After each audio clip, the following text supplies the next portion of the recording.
Hi everyone, welcome to Firewatch. We're in Boulder, Colorado, in the 70s, the swinging 70s. You see Julia.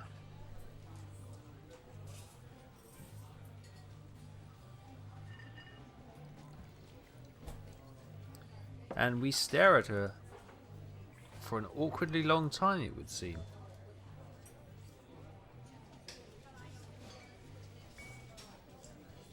Oh, I'm supposed to be doing something. Okay. Okay, so welcome to Firewatch. I didn't realise I was supposed to be actually playing. I thought it was an intro.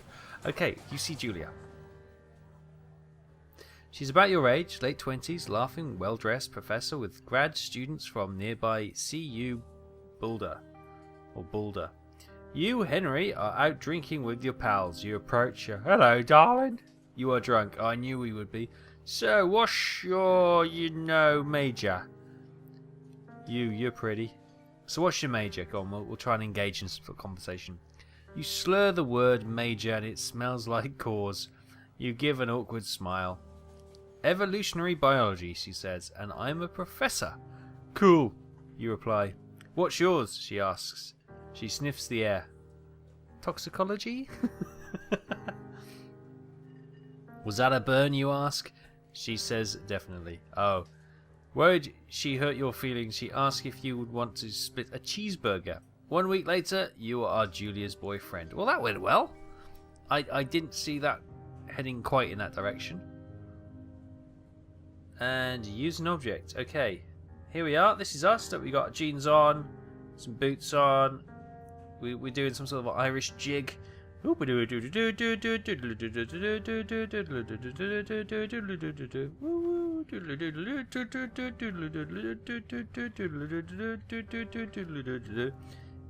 we got a backpack. Let's pick that up. Shove that on our back, and let's go to the penthouse. No, 1, 2. No, okay, we're out in the garage. With a mop.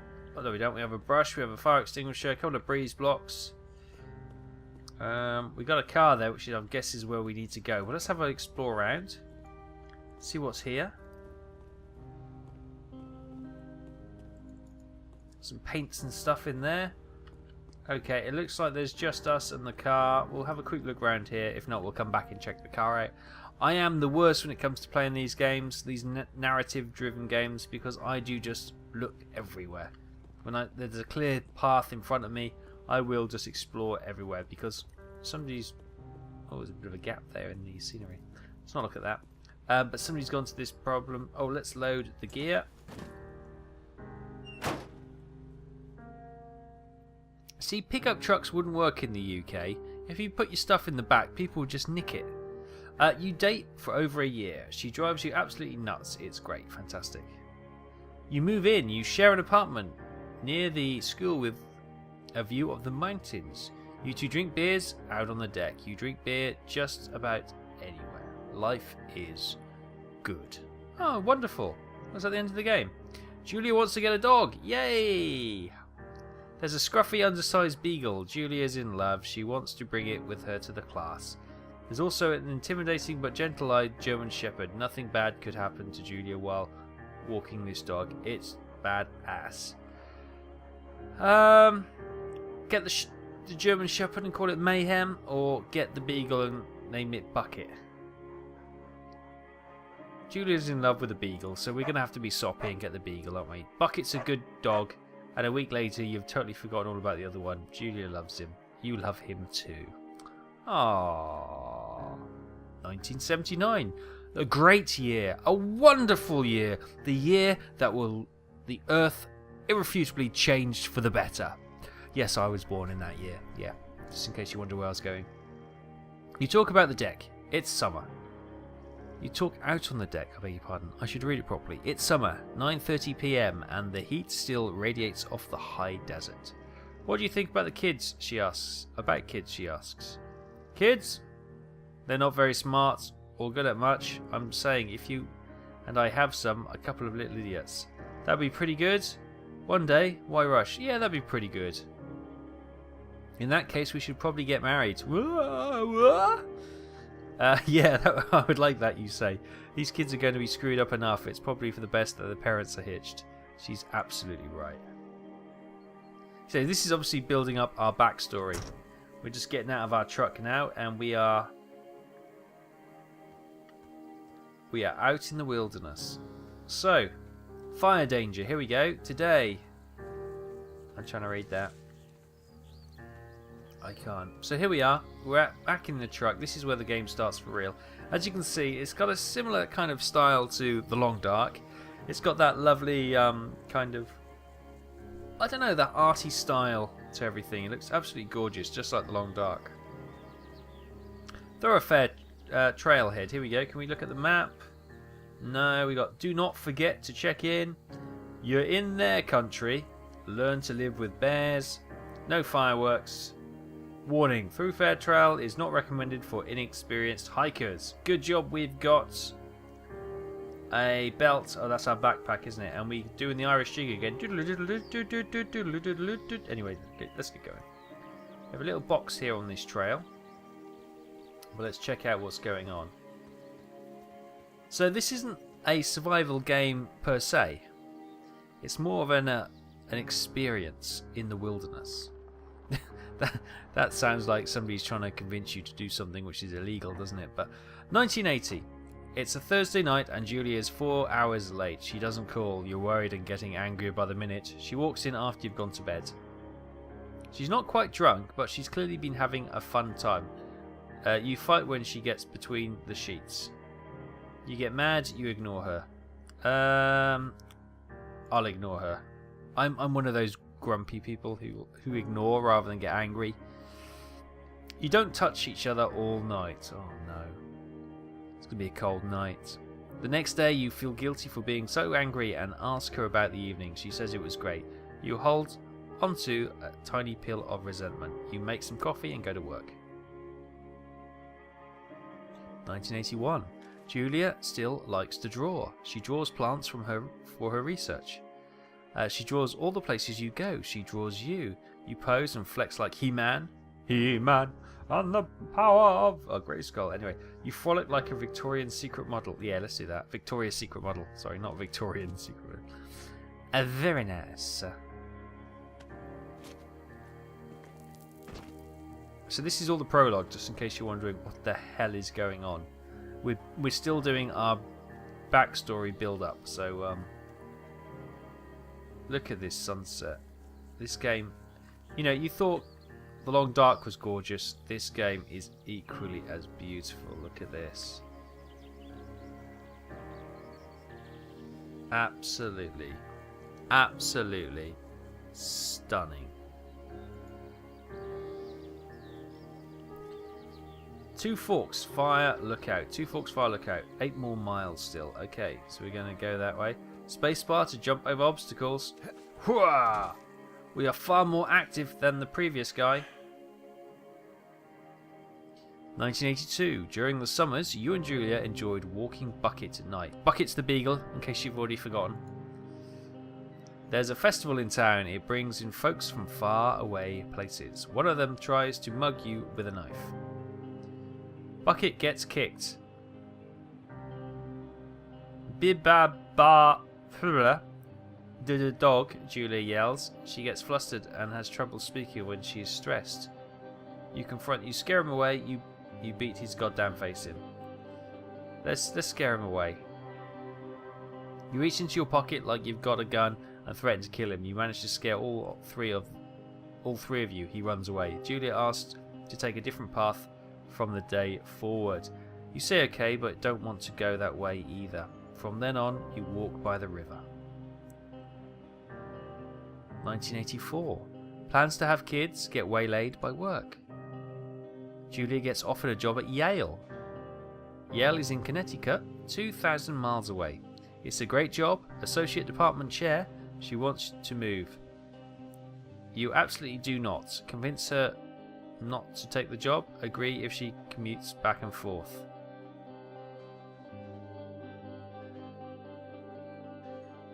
See, you should be really supportive, and if it's the most... I'm going through this now, you know, my partner's got a job and I'm altogether happy to move. So I would be happy to move, but obviously this guy doesn't want to. You should never convince her not to take the job if it's, you know, We'll have to do the commute back and forth. You ask if she'll commute back and forth. You don't want to move to Connecticut. She says that'll be hard, but she'll do it if you won't move. You tell her not to pass it up if she wants to. Okay. She agrees and flies to Boulder 3 times each semester. 1985. Julia was sent home from Yale on paid leave after having an episode. She lost it on a colleague for borrowing books that were important to her research. She didn't remember she had happily loaned them to her just 2 days prior. She was found crying in the stairwell. You say that maybe you guys should talk to somebody about it. You make macaroni and drink wine and try to forget about it. Let's go and talk to somebody. Because she had that weird stutter as well, didn't she? After seeing multiple doctors and having many tests, they're worried that Julia might be suffering from early onset of dementia. No, she's only 41. You both decide to keep it a secret for now. Oh man. Let's pick up the journal.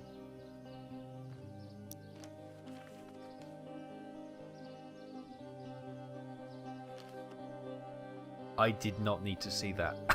I did not need to see that. Once seen cannot be unseen. Bucket is getting older. Julia comments that it's a kind of nice because he gets in less trouble when around the house. A week later, she goes back to the university. 1987. Julia's affliction gets worse. She can't remember things in class. Her research is in shambles. She drives her car to the next town over for no particular reason and has to be brought home by the police. She is devastated. She is sent home on permanent medical leave. Some days you get the Julia who calls you a dope and your unborn children little idiots. Other days you get a stranger. She pulls you to the bed to make love. After 5 minutes she's going into panic, believing her dad is at the door. You tell her family. They are crushed and begin to make trips to and from their home in Australia to visit her. For a while your friends come over with little things to brighten the day. She gets worse. No. 1988. You spend... God, this is quite a depressing thing, guys. I'm sorry. Hopefully it'll pick up a little bit somehow. I'm not... You spend your days following Julia around the house and count every second between the 2 weekly visits from Daniel, the nurse. He suggests that Julia could live somewhere else, somewhere with 24-hour care, a home. It sits with you for a couple of months. You decide to move her into a full-time care facility. You're determined to take care of her yourself. If we're struggling... it's such a... This is difficult. My goodness, we're only 10 minutes in and I have to make these kind of decisions? I'm not fit to look after somebody, so we're going to put her into a full-time care facility. What's best for her?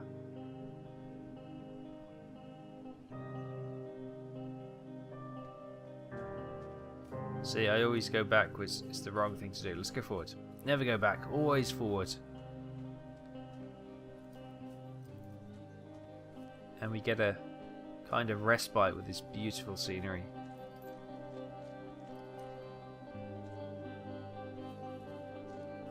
I'm reeling after the decisions we've just had to make. Oh, over a little bridge.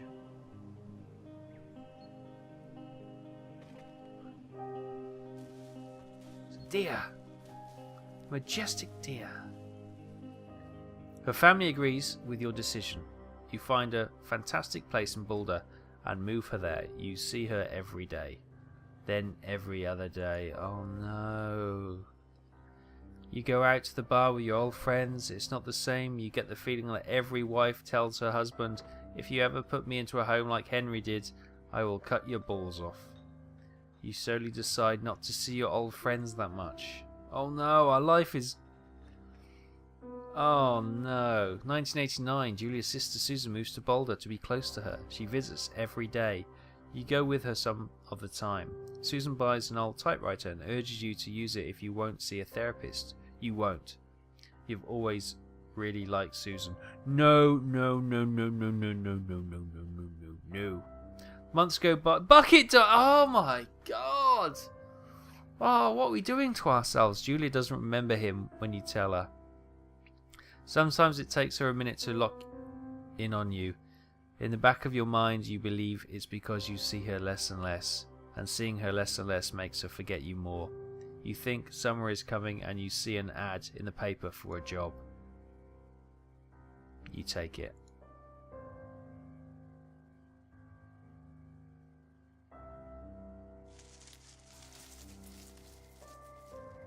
Enter the lookout tower. Oh my goodness. So that is the backstory of why we've taken the job as a fire lookout. It's a traumatic story. I'm sure you'll agree. That's a tough few years he's had to go through. But look, there's our lavatory down there. Lovely. By the moon, we will head up here. If we find some birch saplings and stuff curing away, and some wolf skins, I'll go mental.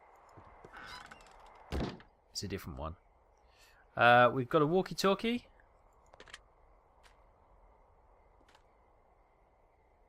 Bingo bongo, bingo bongo. We got a pine cone, which will allow us to tell the weather. Yes, we'll have a look at this cone. Proper good. Look at this.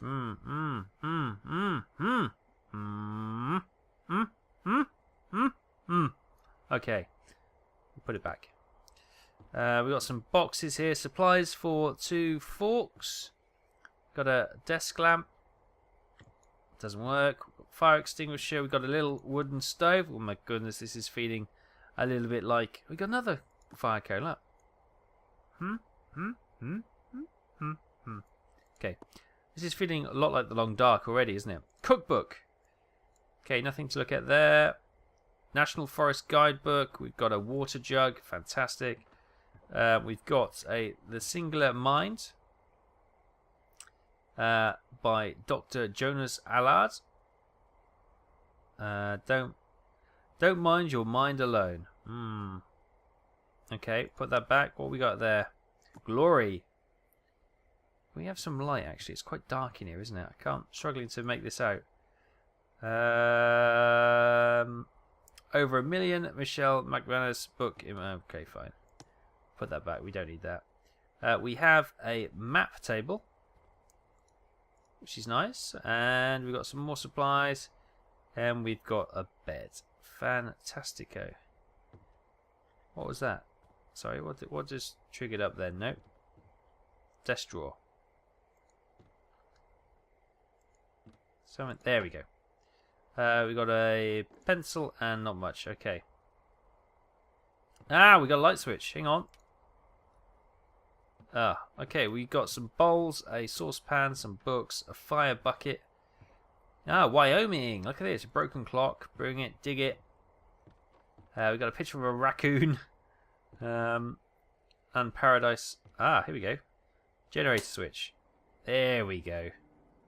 Oh, that all makes sense now, doesn't it? Hello, Two Forks Tower. Hello? Hold left shift to activate the radio.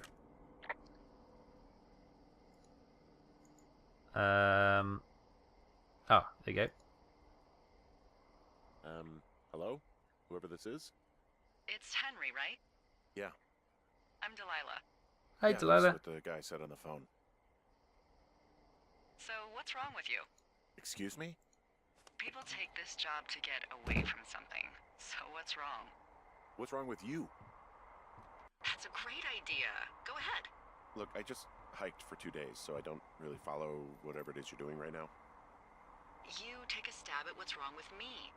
Fine, then can I sleep forever? Sure, buddy. Okay, now go ahead. Okay, so we've got you've killed 3 ex-husbands, you're rebelling against Mom, nobody back home can stand you. Let's go for Jokey. Okay, you've killed 3 husbands. You're a black widow and you're just out here until the heat dies down and then you'll kill again. Ooh, very good. Bravo, Henry. Yeah. I sleep now? Not quite. Now you. Okay, good night, bye. Let's see. I don't know anything about you, but maybe you just really like trees. Maybe it's a borderline fetish. fetish. Ooh, a tree fetish. Good night.